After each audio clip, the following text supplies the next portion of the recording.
Bonjour à tous et bienvenue dans ce premier numéro du Talk Let's Go Metz, un premier talk d'une longue série, j'espère. Des émissions autour du sport messin, des équipes messines et des athlètes mosellans. De manière générale, on vous proposera régulièrement des podcasts sur Spotify et sur YouTube. Et pour ce premier numéro, entièrement consacré au FC Metz, j'ai le plaisir de retrouver des amis et collègues de Let's Go Metz. Alors je commence par toi Arthur, comment vas-tu ? Ça va très bien, Gérald, collègue, mais néanmoins ami, heureusement, malheureusement, je ne sais pas. En tout cas, salut à tous. Salut à tous, salut à toi. On accueille également Valentin. Bonjour Valentin, comment ça va ? Ça va et toi Gérald ? Bonjour à tous, salut Mehdi, salut Arthur. Ça va, on a retrouvé un petit peu le soleil là. Après mes 2 premières semaines sous la pluie, j'aurai peut-être un peu de soleil pour la 3e. Et enfin, on accueille notre expatrié dans l'Ouest, Mehdi. Bonjour Mehdi, comment ça va ? Salut Gérald, salut à tous, ça va et bien ? Ça va et vous ? Ça va très bien, je te remercie. Alors, messieurs, sans plus attendre, on va rentrer dans le vif du sujet. On va parler du FC Metz qui vient d'achever sa préparation par une magnifique victoire aux Pays-Bas. 1-0 contre Heerenveen, je sais pas comment on le dit, avec un magnifique golazo du roi Georges, Mikotadze. Alors, messieurs, 4 victoires, 2 nuls, aucune défaite contre des équipes, certes, pas les plus prestigieuses, mais le constat est là, le bilan est plutôt positif. Arthur, qu'est-ce que t'en penses ? C'est clair, bilan positif. Alors, on avait un peu peur quand on regardait les adversaires de cette prépa. Bon, évidemment, il y a le match contre le Standard de Liège qui s'est intercalé avec un adversaire un petit peu plus, un niveau un peu supérieur à ce qu'on pourrait appeler des équipes de niveau Ligue 2. Et cette victoire aux Pays-Bas pour clôturer le dernier match, parce que très clairement, sur une préparation, les premiers matchs, non pas qu'ils servent à rien, mais ça veut trop rien dire. On essaie de tester un peu l'effectif. Pour tout vous dire, Wagner Diaz a même marqué contre le Racing Luxembourg et il a joué son dernier match avec la réserve du FC Metz contre Thionville. Donc c'est pour vous dire que là, on a vraiment vu une équipe qui se rapproche d'une équipe type aux Pays-Bas. On a même vu Lenny Joseph marquer, et Lenny Joseph ne fait plus partie de l'effectif. D'ailleurs. Effectivement, donc c'est vraiment sur les dernières semaines de prépa, c'est quand même assez intéressant. Bon, il y a eu ce match à Frascati qu'on n'a pas vu, qui s'est joué en catimini contre le Racing Luxembourg. Laszlo Bologna n'était pas très content de la prestation de ses hommes après ce match-là, même s'il y a eu une victoire 3-0. Mais sur l'ensemble de la préparation, le FC Metz a l'air de s'être bien mis en forme. Mais il faudra confirmer en championnat et ce sera une autre paire de manches dès la première journée de Ligue 1, quoi. Valentin, t'as suivi un petit peu le FC Metz là pendant sa préparation. Qu'est-ce que tu peux en retenir de ce que tu as vu ? Ouais, moi j'ai suivi le premier match, j'étais au bord du terrain pour le match contre le Racing Luxembourg où je trouvais déjà que c'était une bonne première mise en jambe. Ça faisait seulement 2 jours que le FC Metz s'entraînait, il y avait déjà des premiers réflexes qui arrivaient, même si Arthur l'a dit, on était loin d'avoir l'effectif qui débutera contre Rennes samedi. Mais moi je suis satisfait, 4 victoires et 2 nuls, c'est un bilan, on peut en discuter. Moi je trouve que c'est pas mal, une victoire 3-0 face à l'Estac qui était pour moi un des adversaires les plus forts. Ensuite 2-2 contre le Standard qui est quand même à la peine en Jupiler Pro League dans son début de championnat. Voilà, moi je suis satisfait, ça se conclut en beauté avec cette victoire face à Heerenveen. Je pense qu'on le dit comme ça, je suis pas sûr. Mais je pense qu'il y a des bons résultats, le collectif commence à se monter tout doucement. On va voir aussi au fur et à mesure du début du championnat ce que ça va donner avec l'apport de potentiels recrues, on ne sait pas encore, et ça permettra en tout cas à l'équipe type en tout cas de se montrer, celle qu'on a vue je pense contre Heerenveen, et on verra ce que ça va donner. Alors Mehdi, justement, on parlait des adversaires. Qu'est-ce que tu en penses, toi, ces adversaires que chaque année, les supporters trouvent pas forcément à la hauteur d'une préparation de Ligue 1, parce qu'on voit par exemple Rennes qui va chercher ses sparring partners outre-Manche, et nous, on n'arrive pas à trouver des équipes au-delà de la Belgique ou du Benelux. Qu'est-ce que tu en penses, toi ? Justement, c'est un problème, je pense, dans une préparation pour une compétition comme la Ligue 1, et d'autant plus une Ligue 1 à 18, qui est plus resserrée, donc le niveau va forcément élever. C'est un problème parce que chaque année, on retrouve les mêmes clubs. Le Racing Luxembourg, on avait déjà joué l'année dernière. Troyes, on les joue plus ou moins chaque année, mais voilà, on n'a pas le même niveau désormais. On l'a vu sur ce match avec une victoire 3-0, il n'y a pas eu match. Il y a eu une bonne opposition contre Heerenveen, mais là aussi, on s'attendait peut-être à plus d'adversité. Moi, quand j'ai regardé le match, j'ai trouvé qu'il y avait pas mal de déchets de l'autre côté. Le FC Metz n'a pas forcément été inquiété outre mesure, hormis 2-3 grosses alertes. Ils n'ont pas eu aussi le potentiel de développer beaucoup d'actions offensives, mais je suis un peu étonné de chaque année qu'on retrouve à peu près les mêmes adversaires sans avoir un gros morceau, pas forcément, on ne demande pas le Paris Saint-Germain, mais une équipe qui joue bien comme un Lorient, un Lens, ou une équipe de niveau équivalent. Ça aurait été pas mal, je pense, pour bien jauger ce FC Metz. À Strasbourg, par exemple, ça aurait pu le faire, quoi. Ça aurait pu. Mais est-ce que les deux entités, alors on parle pas forcément des supporters, mais est-ce que les deux entités ont envie de convenir d'un match amical? Je ne sais pas. Alors l'année dernière ou l'année d'avant, il y a eu ce match contre le Borussia Mönchengladbach en Allemagne. Cette année, il y aurait dû avoir un match contre le SC Freiburg, donc dans la forêt noire, mais ça a été annulé au dernier moment. C'est pour ça que le FC Metz a joué son dernier match aux Pays-Bas contre cette équipe des cœurs, avec des petits cœurs sur le maillot. Donc ouais, c'est vrai que c'est toujours compliqué de trouver des bons matchs, mais c'est vrai que... On se souvient tous du match contre Crystal Palace à domicile avec ce magnifique but de Nian, hein, qui venait à peine d'arriver. Voilà, donc c'est peut-être pas plus mal que... Voilà. On est d'accord. On est méchant, le pauvre, il est très bien. Ils ont toujours tort. Mais oui, effectivement, c'est dommage de ne pas avoir des matchs contre des équipes de niveau Ligue 1, parce que... Ok, on pourrait jouer contre des équipes de Bundesliga, etc. Mais ce sont des clubs qui reprennent plus tard leur championnat, qui ne sont pas des moments de préparation similaires à celui du FC Metz. Donc c'est toujours très difficile de se jauger. Donc pendant tout le mois d'août, on va être encore en train de tâtonner. On ne sait pas trop à quoi s'attendre. Donc on verra, quoi. C'est difficile à dire. Je peux comprendre l'argument aussi de prendre des points pour le mental.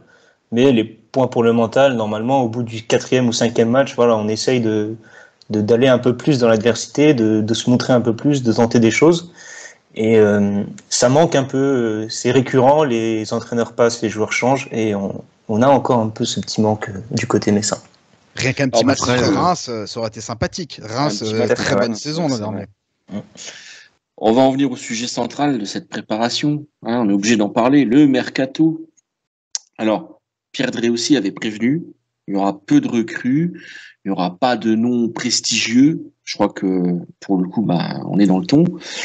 Le FC Metz a enregistré 5 arrivées jusqu'à maintenant, à l'heure où on parle, parce qu'il y a peut-être au moment où on enregistre l'arrivée de Benjamin Tété, on ne sait pas, c'est sur les tablettes, on ne sait pas à quel moment ça va arriver. On parle de Gauthier Hein.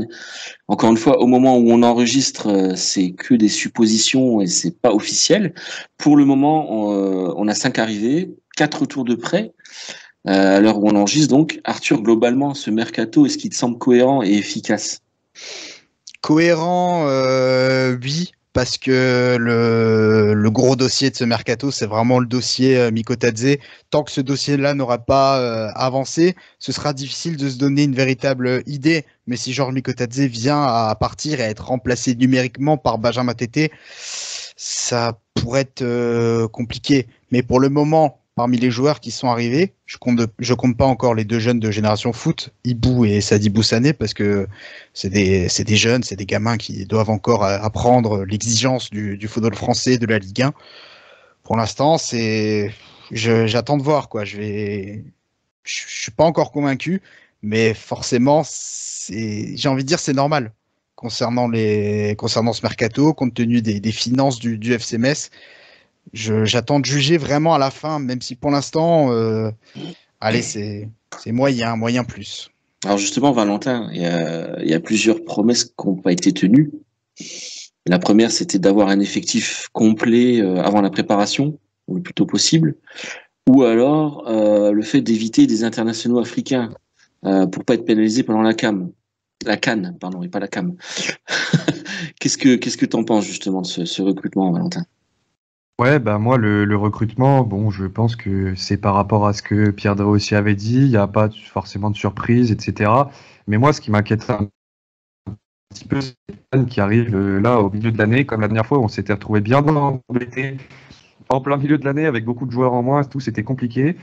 Là, on a pas mal de joueurs qui peuvent partir. On a potentiellement Nguessan, peut-être Benjamin Tété s'il est sélectionné aussi, Camara peut-être potentiellement aussi. Voilà, ça peut être des grosses pertes, ça peut faire une perte par ligne sur des joueurs qui sont potentiellement cadres de l'effectif. Pour moi, ça me semble un peu compliqué.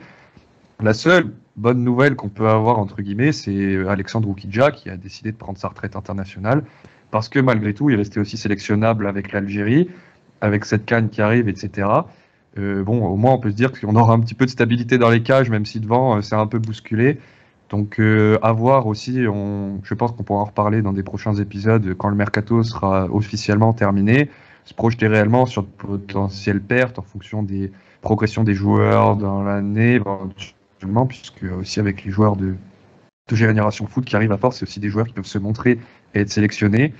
Donc, je pense que ça aura encore le temps d'évoluer. Pour le moment, ça m'inquiète un petit peu, mais pas trop quand même. J'attends de voir ce que ça va donner à l'avenir.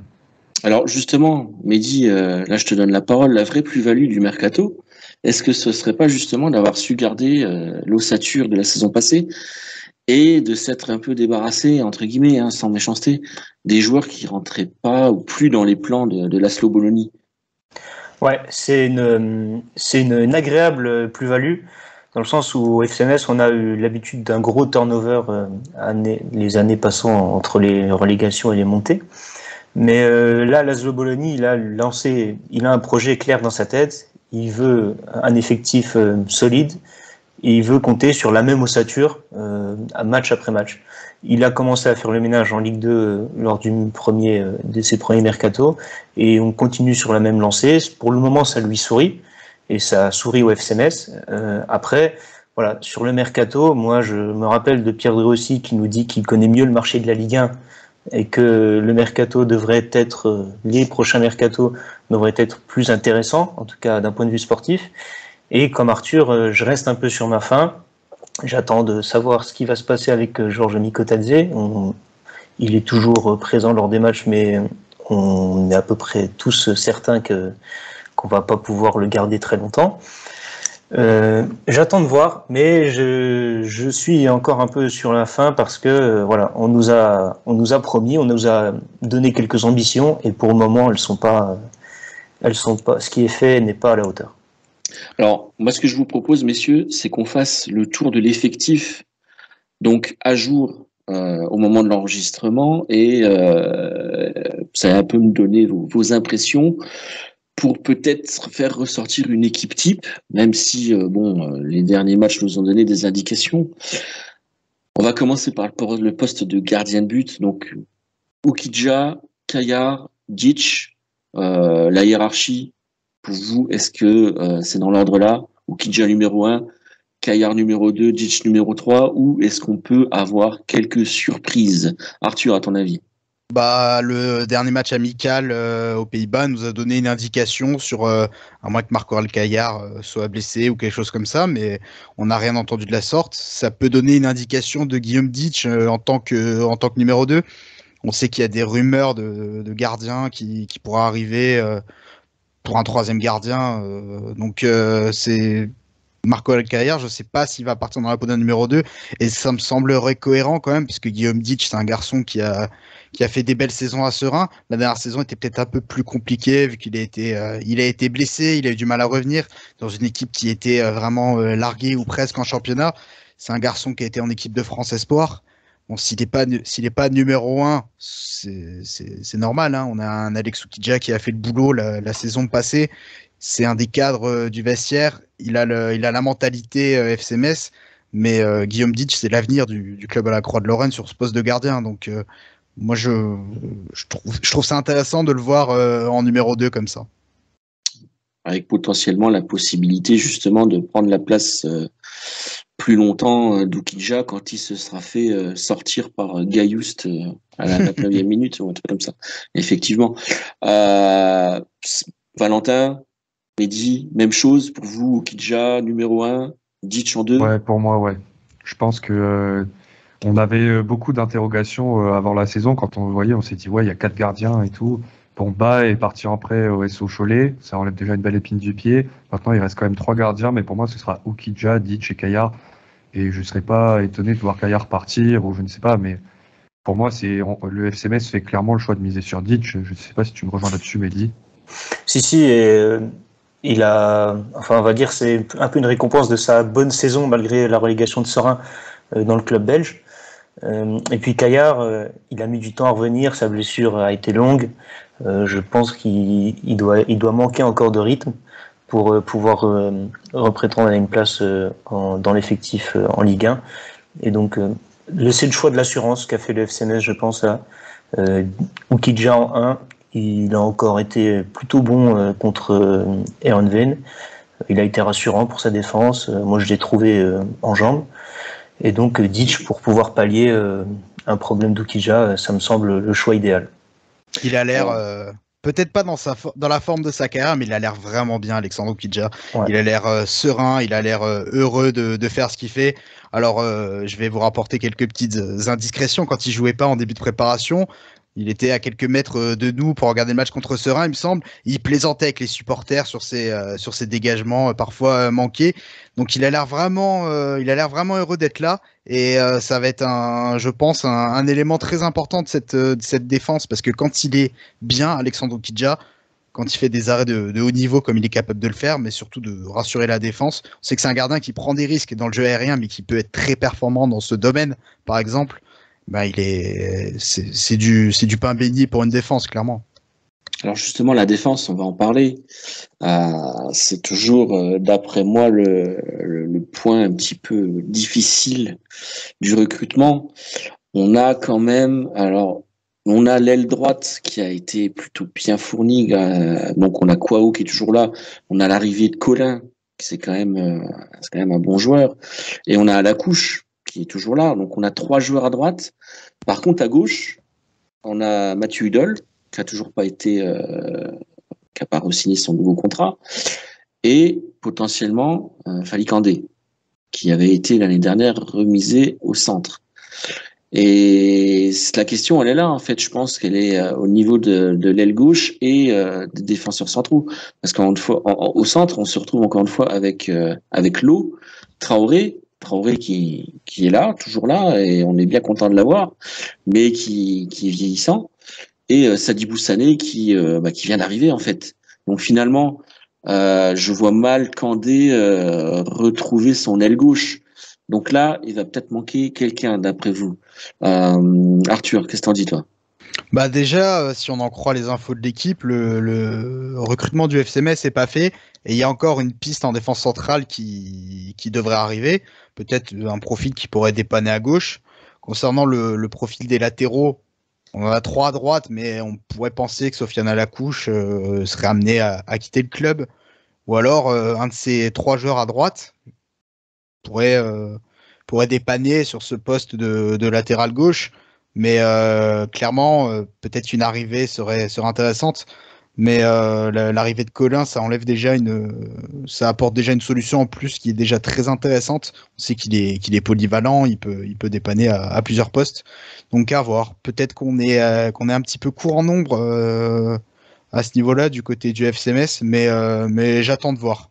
Mais Valentin, faut pas tu penses qu'il faut que Fally Kandé retourne à gauche pour aider Mathieu Hudol, ou tu veux le revoir en défense centrale?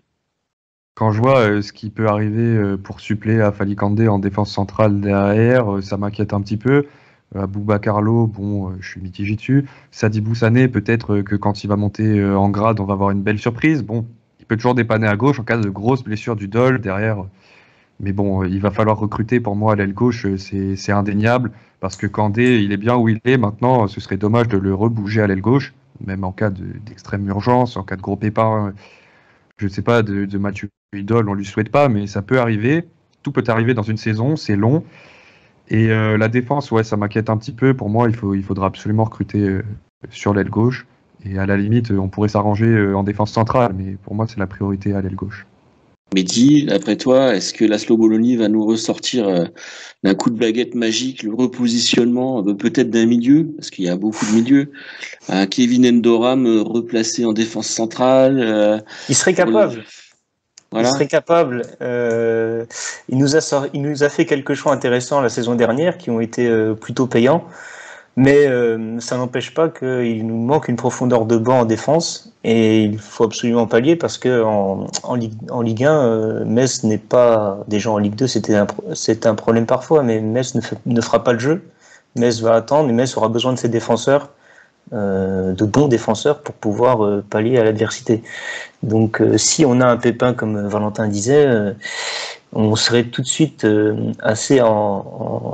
aurait tout de suite un problème parce qu'en Ligue 2 offensivement c'était pauvre. La plupart des équipes étaient plutôt pauvres offensivement. En Ligue 1, quand tu as l'armada offensive de Rennes ou du PSG, pour ne parler que d'eux, c'est tout de suite différent. Donc il faut absolument renforcer ce secteur, sinon on peut être à 5e. Puis souvenez-vous, l'an dernier, quand Endoram était amené à dépanner, on en reparlera encore dans la rubrique du milieu de terrain, quand il était amené à dépanner en défense centrale. Enfin, la Slobonie l'imaginait comme le 3e défenseur central de la hiérarchie. C'était avant qu'il retrouve de sa superbe et qu'il fasse une superbe fin de saison en numéro 6, où là, il est vraiment indéboulonnable avec sa qualité technique. Et à l'inverse, un Habib Maïga a un petit peu baissé de rythme. Donc, il faut au moins recruter une personne dans ce secteur de jeu qui saura se montrer polyvalente. Alors, Habib Maïga, qui paradoxalement, je le trouve meilleur en Ligue 1 qu'en Ligue 2. Bon, ça, c'est un autre débat. Justement, tu parlais, Mehdi, de profondeur de banc. Le milieu de terrain, parlons-en, c'est là, pour le coup, c'est 80% de l'effectif. On va parler que pour l'instant des milieux défensifs et des relayeurs. On a quand même donc Habib Maïga, Kevin Endoram, on a Jean-Jacques, on a Arthur Atta, on a Camara, on a Lasseni qui, bon, à mon avis, aura du mal à trouver sa place en Ligue 1. Je l'imagine pas faire concurrence avec les autres. On a Chimpembe qui est toujours là. On a N'Guessan qui est arrivé. On a quand même pléthore pour ce poste. Et on met qui à votre avis là, Mehdi? Écoute, les 3 milieux, Endoram, Camara, Jean-Jacques, qui ont été placés lors du match contre les Pays-Bas, ça me semble solide. Ils ont répondu les 3 présents. Après, N'Guessan, je ne l'ai pas trop vu jouer, je ne peux pas trop parler sur lui. Peut-être que Arthur ou Valentin ont plus de choses à dire sur lui, mais encore une fois, quand on connaît les capacités du FC Metz en Ligue 1, je pense que la Slovénie va partir sur 3 milieux récupérateurs à vocation défensive. Et là, entre Endoram, Jean-Jacques et Camara, qui peut ensuite aller donner les ballons en contre pour nos attaquants, et peut-être encore Mikotadze s'il reste, c'est sur ces 3-là que on devrait partir. Après, voilà. Est-ce que un dernier élément du mercato va arriver, va bousculer tout ça? J'en sais rien pour le moment, mais ça semble. Il faut peut-être rester dans la continuité de la fin de saison, ce qui a montré des belles choses et qui peut-être encore nous être utile. Valentin, au niveau des milieux offensifs et des ailiers, justement, sachant que Gauthier Hain n'est pas encore officiellement là, hein, on en parle. On retrouve Douane, Sabali, Maziz qui a d'ailleurs été testé sur un côté. Jallo qui est blessé, qui pourra donc pas débuter la saison. Diallo, Mbaye, Wagner. À ton avis, Valentin, qu'est-ce que tu vois comme joueur dans le 11 titulaire? Il y a de quoi faire. Hein. Il y a de quoi faire. Ouais. C'est un sacré casse-tête. Bon, déjà, Maziz, moi, je le mettrai à part, puisque effectivement, je le vois bien débuter la saison sur l'aile gauche. Pour moi, c'est quasi fait. Il n'a pas été mauvais là-dessus.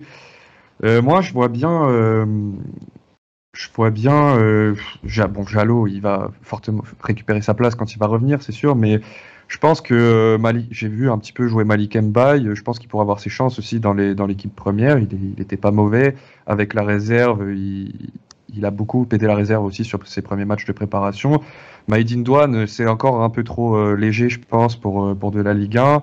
Et puis Wagner Diaz, je le vois pas continuer. Je pense qu'une solution va être trouvée pour lui, que ce soit en prêt ou en départ. Il y a de quoi faire. Ça va être un sacré casse-tête pour la Slobonie, mais en même temps, pas tant que ça, puisqu'il va falloir...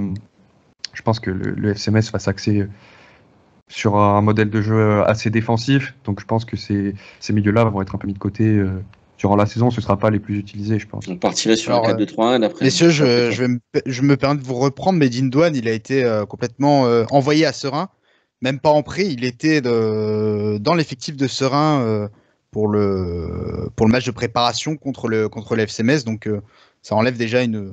D'accord, ça n'a pas été officialisé encore, effectivement. Ouais. Les clubs n'ont pas communiqué dessus. À l'heure actuelle, en tout cas, ça n'a pas été effectivement. Donc voilà. Mais en ce qui concerne le profil des joueurs, alors tu citais le petit Mbaye, Valentin. Diallo semble partir devant lui dans la hiérarchie entre guillemets des jeunes joueurs en rotation. On voit que c'est un des premiers qui rentre sur les matchs amicaux quand il est remplaçant. Mais le vrai problème pour l'instant, s'il n'y a pas d'arrivée sur cette aile droite, qui est un poste aussi ciblé, c'est que on a Ablaye Diallo qui est blessé et derrière on est obligé de bricoler. On sent que Maziz, dans ce nouveau repositionnement qui est quand même intéressant, il est quand même meilleur sur le côté gauche. Sabali, pareil, il est moins performant sur le côté droit. Et donc, pour amener vraiment plus de dynamisme à cette attaque et plus de percussion, ça me semble intéressant d'avoir un vrai titulaire du poste qui connaît le championnat, quoi, à droite. Et enfin, le poste clé, dont tout le monde a peur à ce niveau-là, l'attaque, la pointe de l'attaque. Donc évidemment Georges Mikotadze, qui est indéboulonnable et qui l'a encore prouvé pendant les matchs de préparation. Derrière, s'il s'en va, pour l'instant, alors, je sais pas ce que vous en pensez, Mehdi, je sais pas ce que tu en penses. Elisor, bon, j'ai rien contre lui, mais est-ce qu'il nous fera oublier Mikotadze? J'ai bien peur que non. Ibou Sané, ça a l'air d'être un crack, effectivement, mais à moins d'un miracle, le temps d'adaptation sera long. Tété n'est pas encore là. Alors, Mehdi, d'après toi, est-ce que ce poste va poser problème au FC Metz cette saison? Si Mikotadze part, ce qui est très probable, oui, ça va clairement poser problème cette saison, car on compte beaucoup sur notre attaquant de pointe au FC Metz pour pouvoir planter. Et Elisor, j'ai vu quelques matchs de lui à Laval, c'est quelqu'un qui est pas mauvais avec la balle. Mais encore une fois, est-ce que c'est le niveau Ligue 1 ? Ça, malheureusement, il n'y a que les premiers matchs qui pourront nous dire si c'est le cas ou pas. Et quand bien même ce serait le cas, il n'y a personne derrière lui pour pouvoir assumer. Ibou Sané, il faut absolument lui laisser du temps et peut-être un prêt quelque part pour pouvoir s'aguerrir. Ça va poser problème. Je pense que dans la cellule recrutement du FC Metz, on a des idées. Et auquel cas, je l'espère. Mais en cas de départ de Mikotadze, qui va déjà être très dur à remplacer, parce que voilà, c'est quelqu'un de très performant, il faudrait arriver à tomber sur un joueur miracle qui pourrait nous faire plaisir. Mais là, ça peut poser un problème dans le sens où si on n'a pas d'attaquant de pointe, faire que défendre, on va pas exister dans cette Ligue 1, c'est indéniable. Mais même avec Georges Mikotadze, oui. Je pense que le profil de l'effectif du FC Metz n'est pas, sauf bonne surprise bien évidemment, ne sera pas différent de ce qu'on verra, ce qu'on a vu les saisons précédentes en Ligue 1, quoi. Mais c'est vrai que c'est un monsieur plus, il te bonifie absolument tout. Par exemple, un match un peu fade. Alors, je dis pas que c'est le cas du dernier match de préparation, vu que ça reste un match de prépa, mais il va te débloquer des situations que lui seul peut faire, quoi. Donc, c'est vrai que c'est un dossier qui est assez complexe. Et puis c'est clairement le seul joueur de l'effectif depuis un moment, depuis très longtemps, où on sent vraiment qu'il a le niveau Ligue 1, il a le niveau pour faire peur à toutes les défenses de Ligue 1. C'est pas souvent. Même Habib Diallo, à l'époque, quand on l'a eu, on avait quand même des doutes sur ses capacités à faire peur aux défenses de Ligue 1, malgré son niveau et ses stats. Là, Mikotadze, on sent que le mec peut rivaliser, quoi. Donc c'est vrai que si on nous l'enlève, la saison risque d'être longue. Valentin, qu'est-ce que tu en penses? Oui, bah évidemment, Mikotadze, il n'y a pas le débat là-dessus. Son départ, ça serait une grosse perte. Moi, Elisor, du peu que j'ai vu, je l'ai quand même trouvé très très altruiste. Enfin, j'ai trouvé qu'il avait beaucoup envie avec le ballon, qu'il avait envie de faire des choses, qu'il tentait. Malheureusement, je pense qu'il n'a pas encore le niveau Ligue 1. Il y avait beaucoup de déchets, mais on sent l'envie de travail, l'envie de progresser. Donc, j'ai envie de croire au fait qu'il pourrait nous aider en Ligue 1, même si ce sera pas un attaquant très percutant, très décisif peut-être. Il était à Laval, il a fait une bonne saison, il s'est relancé, ok. Mais voilà, il va falloir faire quelque chose devant parce que Miko Tadze, c'est sûr qu'il va partir. Bon, et je suis pas sûr que Sabaly, c'est pareil. Je l'ai trouvé pas mauvais dans ses dernières apparitions en Ligue 2. Il est là, il est toujours présent et tout, mais il est toujours un peu trop frêle. Pour moi, il va se faire bouger par les défenses. Il est au moins dès qu'il y a des petits contacts et tout, il vole quoi. Donc bon, il va falloir. On a des bons attaquants au niveau Ligue 2. Voilà, maintenant il va falloir qu'ils confirment au niveau Ligue 1 et surtout qu'on recrute devant parce que sinon ça va pas le faire à mon avis. Si on s'en remet à chaque fois à l'attaquant, on voit ce que ça a donné avec Nian quand il était pas en forme, le FC Metz était pas en forme, c'était compliqué. Donc il va falloir pas forcément miser que sur un seul joueur, mais sur plusieurs et sinon ça va être très compliqué. Alors Oui, justement, peut-être. Pardon, excuse-moi, Mehdi, vas-y. On est aussi limité d'un point de vue financier, c'est surtout ça le nerf de la guerre, puisque aller chercher pour un montant raisonnable un attaquant qui a la classe ou le potentiel de genre Miko Tadze et qui voudrait venir au FC Metz, ça fait déjà beaucoup de si. Donc c'est possible que sur FIFA, hein, je te l'annonce. Ouais. Donc, justement, alors, ce que tu dis, c'est intéressant parce que j'ai vu passer une statistique sur nos confrères de score.fr. L'effectif total du FC Metz, c'est la plus petite somme de Ligue 1. On n'atteint même pas les 34 millions, dont plus d'un tiers, c'est Georges Mikotadze. Donc Metz a la plus petite valeur marchande cette saison en Ligue 1. Alors ok, on vient de monter, mais on est très très loin derrière Le Havre, par exemple. Donc voilà. Est-ce que Valentin, justement, t'as quelque chose à dire par rapport à ça? Ouais, surtout, tu le disais, déjà on a une valeur marchande qui est faible, mais il faut aussi savoir que d'un point de vue éco, le FC Metz est un des clubs en Ligue 1 qui a des coûts structurels très forts par rapport à ces coûts fonctionnels. C'est-à-dire que il y a Serein, il y a Génération Foot, il y a le stade, il y a Frescati qui coûte énormément d'argent, ce qui fait que voilà, le FC Metz arrive à la fin de la saison à chaque fois, il a des coûts à rembourser et c'est pour ça qu'il est obligé de vendre. Et déjà, il n'y a pas beaucoup d'argent pour acheter des joueurs, mais si en plus on a des prêts à rembourser, des coûts pour faire fonctionner Génération Foot, etc., ça va commencer à devenir très compliqué. Donc déjà, il y a ce problème de revente. On est obligé de revendre des joueurs à la fin de la saison, donc on ne peut pas tout réinvestir. Et là-dedans, trouver un attaquant qui corresponde à ces frais-là, bon courage. Merci, une intervention Valentin à retrouver des dimanches dans Capital sur M6.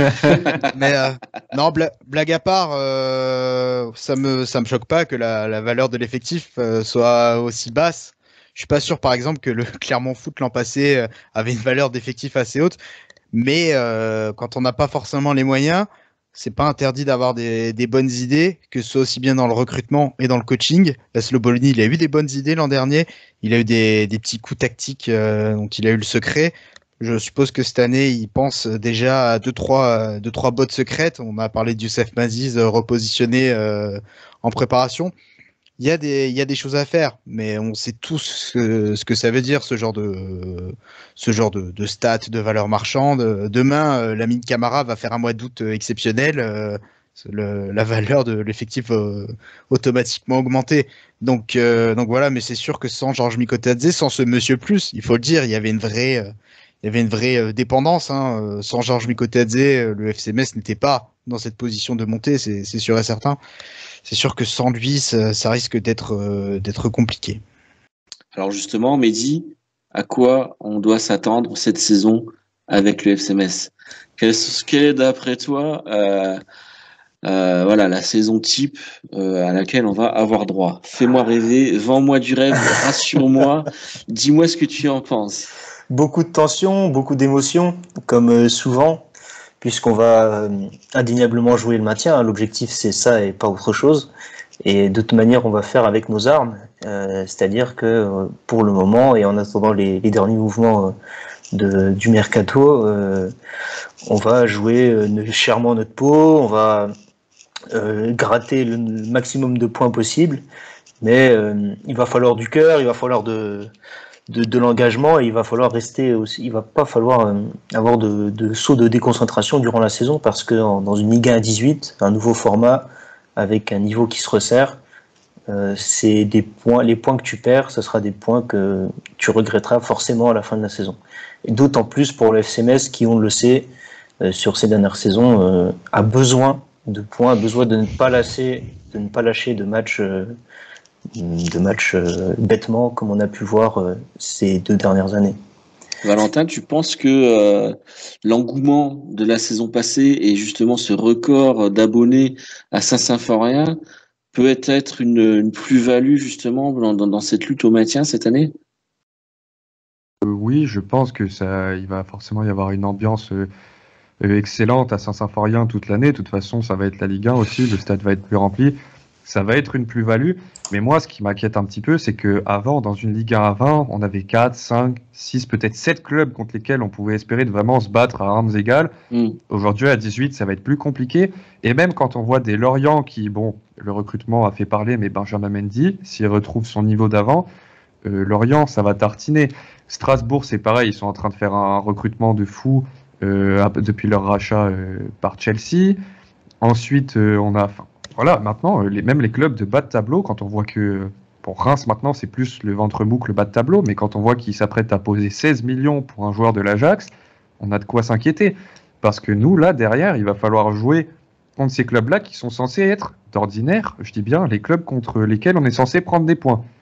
Parce que, évidemment, le PSG, tout ça, sauf exploit, ça va être très compliqué de prendre des points contre eux, mais c'est contre ces clubs de bas de tableau qu'il va falloir jouer à armes du coup plus du tout égal, et ça va être compliqué de prendre des points. Je pense qu'il va y avoir des exploits à l'image de celui qu'on avait fait à Nice durant notre précédente saison de Ligue 1, mais il va falloir sacrément compter sur ces exploits si on ne prend pas de points contre nos adversaires directs. Et toi, Arthur, tu es plutôt confiant justement, tu as envie d'être confiant, j'ai l'impression, par rapport justement au coaching de Laszlo Bologna, qui est capable effectivement de créer un groupe, de faire ressortir le meilleur de tous ces joueurs, parce qu'il y a quand même beaucoup de joueurs dont on donne un avenir, dont on écrit un avenir un peu radieux. Je pense à Camara, je pense à Ibou Sané. Peut-être qu'effectivement, on peut avoir une bonne surprise cette année. Alors, je ne parle pas de jouer l'Europe, évidemment, mais est-ce que tu penses que viser justement, ne pas jouer petit bras et viser les 10-12e places, c'est jouable pour toi cette année? Non, ça me paraît quand même un peu prématuré de dire ça. Clairement, l'objectif numéro 1, ça va être d'assurer le maintien. Mais je pense qu'il faut partir dans cet état d'esprit de positivisme, parce que tu es sur une lancée par rapport à la saison dernière. T'as pas perdu depuis 25 matchs de championnat. Bon, je compte pas les matchs de prépa, je compte pas la défaite en Coupe de France à Lyon. C'est vraiment le championnat qui comptait dans cette série-là. T'as pas perdu depuis 25 matchs. Tu fais une remontée absolument incroyable. Tu mets les Girondins de Bordeaux qui étaient vraiment, qui avaient l'étiquette de favoris. Tu les mets dans le rétroviseur. Tu gagnes ta montée sur le terrain sans la devoir à personne. Il faut surfer sur cette vague, sur cette dynamique. On l'a souligné pendant la rubrique Mercato. L'ossature de l'effectif est vraiment, mais c'est la même, peu ou prou, c'est la même. Même Georges Mikotadze, il est encore là. Il peut rendre des services au mois d'août en attendant que le dossier ne bouge. Donc, il va falloir prendre des points tout de suite pour justement continuer sur cette dynamique de la saison passée. Et là, après avoir, si on arrive à faire ça sur le mois d'août, la saison peut avoir une saveur différente. Par contre, si tu perds tout de suite tes 3-4 premiers matchs, ça risque d'être compliqué dans une Ligue 1 à 18. C'est vrai qu'on peut parler du calendrier qui est un peu particulier. Le début de saison est quand même vachement compliqué pour le FC Metz. On prend Rennes, on prend Marseille, tout de suite, il faut être d'entrée dans le jeu. Donc, comme tu disais, Arthur, Georges Mikotadze peut se rendre utile, au moins sur ces premiers matchs-là, s'il vient nous quitter par la suite. Mais le début de saison, il sera déterminant, parce que tu peux pas te permettre, malgré tout, de lâcher, de faire 0 points en 5 matchs, même si tu joues Rennes, Marseille et Lens, il me semble, à la journée 5. Donc voilà. On n'est pas aidé par le destin, mais il va falloir être au boulot, quoi. Je voulais souligner d'ailleurs un truc par rapport à Georges Mikotadze. Alors, il y a certains faits de Mercato qui ont beaucoup fait parler. Certes, c'est un garçon qui aspire à jouer dans des super clubs, notamment peut-être en Serie A, mais c'est pas le mec qui va te faire un bazar dans le vestiaire. À mon sens, je pense, il a l'air d'avoir un super état d'esprit. C'est pas le mec qui va te faire un bazar, même si le mercato peut éveiller certaines choses, comme Santonz ou Kouyaté l'ont fait la saison passée. Et il a l'air vraiment bien dans sa tête. Il fait le travail pourquoi le FC Metz le met sur le terrain. Et ça peut être vraiment un atout pour vraiment gérer ce dossier de la meilleure des manières. Et c'est appréciable d'avoir des garçons professionnels comme ça dans le football d'aujourd'hui. Messieurs, je pense qu'on va voir ça très rapidement, puisque dimanche, il y a le match contre Rennes. Donc, pour terminer ce premier talk Let's Go Metz, un petit mot sur notre futur adversaire, notre premier adversaire en Ligue 1, Rennes, qui a fait pour le coup un recrutement pléthorique et une préparation plutôt intéressante. Alors justement, Valentin, est-ce que tu as regardé un petit peu le parcours de Rennes et leur mercato, pardon, est-ce que tu peux nous en parler un petit peu?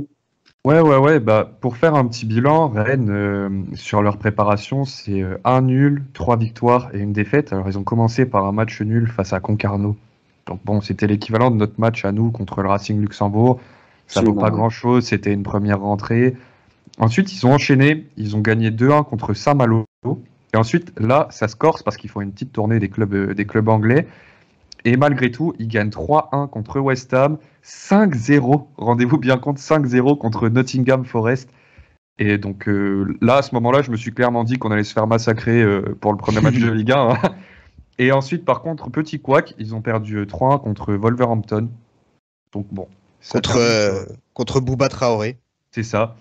Et puis donc voilà, un bilan plutôt positif pour leur préparation. Au niveau des recrues, ils sont allés shipper Enzo Lefebvre, Ludovic Blas, ils ont recruté Gauthier Gallon, qui était le gardien de l'Estac. Ils ont recruté Lambé de Sedan. Sedan, on a une petite pensée pour eux là, parce que c'est compliqué. Et puis au niveau des départs, ils ont perdu Andy Diouf, qui allait à Lens, si je dis pas de bêtises, et Guirassy. Donc finalement, ils s'affaiblissent pas tant que ça. Ils se renforcent avec des éléments phares de la Ligue 1 de l'année dernière. Donc ça va être très compliqué. Je pense que Rennes, ça va envoyer. J'ai très peur du premier match, pour être honnête. Ça va. Il y a un petit pronostic peut-être. Hein. Allez, on lance la saison des pronostics. C'est parti, messieurs. Allez, Valentin, à toi, mouille-toi. Moi, je pense 3 ou 4-1. Allez, un petit 1 pour Rennes. Mais quel faux supporter, non mais oh. Un match bien compliqué. Hein. Si je dis pas de bêtises aussi, vas-y, je t'en prie, Mehdi. Non, vas-y, je t'écoute. Non, justement, je voulais parler sous ton contrôle. Toi, le plus rennais des Messins ou le plus messin des Rennais, c'est ce nom. Si je dis pas de bêtises, il y a aussi Nemanja Matic qui serait sur le quai pour arriver à Rennes. On en parle. Pour le moment, j'ai pas plus d'infos que ça.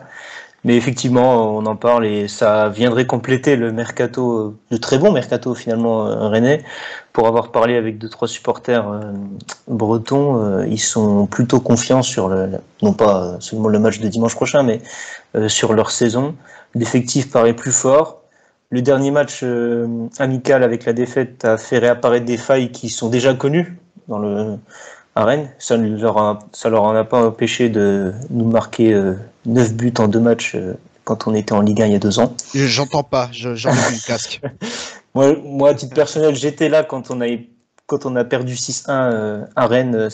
Voilà, on a encore des mauvais souvenirs dans la tête. Donc c'est pour ça que je m'aventurerai pas sur un pronostic trop positif. Je pense qu'on va sur une défaite du FC Metz 3-1. Arthur ?